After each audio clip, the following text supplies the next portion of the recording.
बहुत दिनों की बात है। एक गरीब किसान रहता था। वह अपने गरीबी से बहुत परेशान था। किसान गरीबी के कारण उसकी हालत बहुत दिन पर दिन बिगड़ती जा रही थी। इसके बाद में उसने एक जादुई कुआं था, उस कुएं से जाता है जंगल में, तो निवेदन करता है कि हे कुआं, मेरी गरीबी दूर करो। तो जादुई कुआं बोलता है कि मैं आपकी गरीबी दूर कर दूंगी, लेकिन तुम ये धन अपने उपयोग बस ही लेना, इससे ज़्यादा मत लेना। इसके बाद में जादुई कुआं ने बोलता है कि हम तुम्हें धन अभी देते हैं।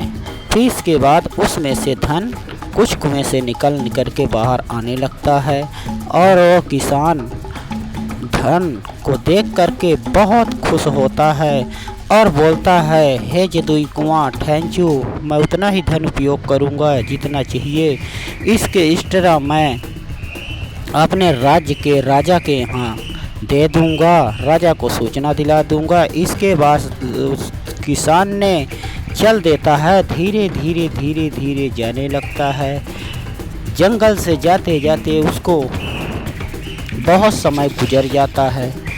इसके बाद किसान ने जाते जाते बहुत दूर निकल गया। जब दूसरे एक प्रांत में पहुंचा, वहां पर सोचने लगा कि ये इतना ज़्यादा धन लेकर के मैं क्या करूंगा।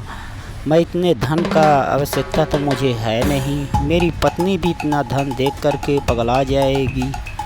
इसके लिए उसने अपने दिमाग में सोचने लगा और रुक गया, खड़े खड़े सोचने लगा कि अब मैं क्या करूं। इतना धन की तो मुझे आवश्यकता नहीं थी, लेकिन ये कुछ ज़रूरत से ज़्यादा हो गया है। ज़्यादा धन पाना ही इंसान के लिए अच्छा नहीं होता है। इसके लिए धन उतना ही इंसान को मिलना चाहिए जितना ही आवश्यकता हो। ज़्यादा धन से इंसान को अहंकार आता है और वो सही से किसी से बात नहीं कर पाता और सही से किसी से मिल नहीं पाता। इसके कारण ये सब बातें उसके दिमाग में किसान के चल रही थी।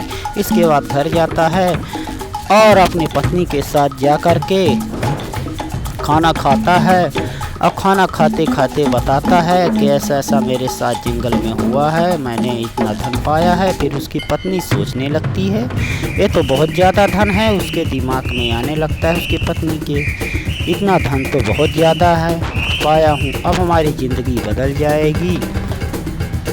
इसके बाद में सोचते सोचते उसने खाना खाती रहती है और इसके बाद में किसान के दिमाग में चलता रहता है कि इतना धन तो मैं दे नहीं सकता पत्नी को, इससे अच्छा है कि मैं कुछ धन राजा को दे दूं जा कर के, या तो राजा को मैं सूचना पठवा दूं। यही सब उसके खाना खाते खाते दिमाग में चल रहा था।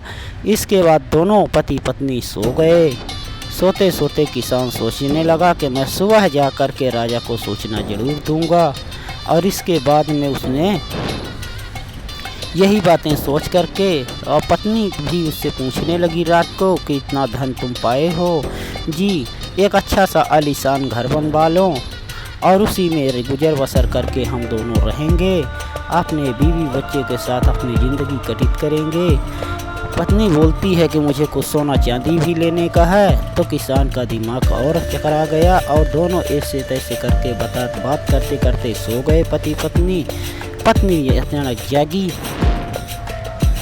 बोली ये इसका धन मैं अपने पति का कुछ चुरा के रख लेती हूँ, कहीं ऐसा न हो के मेरा पति मेरे को राजा को दे दे मेरा धन। ऐसे तैसे करते करते पत्नी की दिमाग चल रही थी, उसकी दिमाग और चकराई और उसने पत्नी ने उस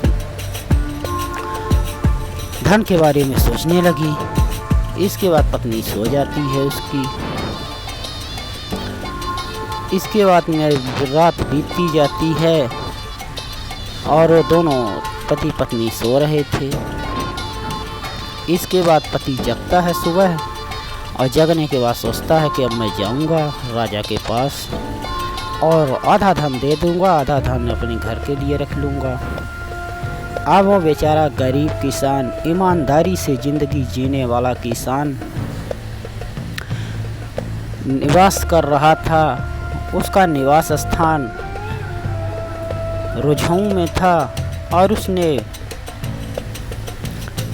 भीड़ में जाने की कोशिश की कि भीड़ मार्केट जाएंगे और वहाँ से बाजार करेंगे। इसके बाद में उसने राजा के यहाँ, राजा साहब गश्त करने के लिए निकले बाहर और जा रहे थे राजा साहब गश्त करते करते।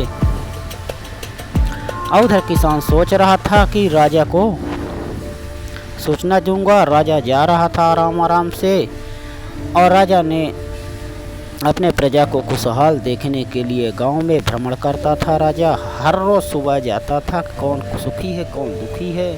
यही सब करते करते राजा के भी बड़ा नेक इंसान राजा था उस राज्य का।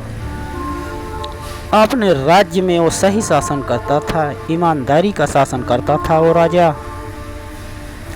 राजा की ज़िंदगी बहुत अच्छी कट रही थी और उसकी प्रजा भी बहुत अच्छी खुशहाल थी। राजा सोचने लगा, अब इस साल बारिश नहीं हुई है, कुछ राजकोष से दे दूं। राजा ने यही करने के लिए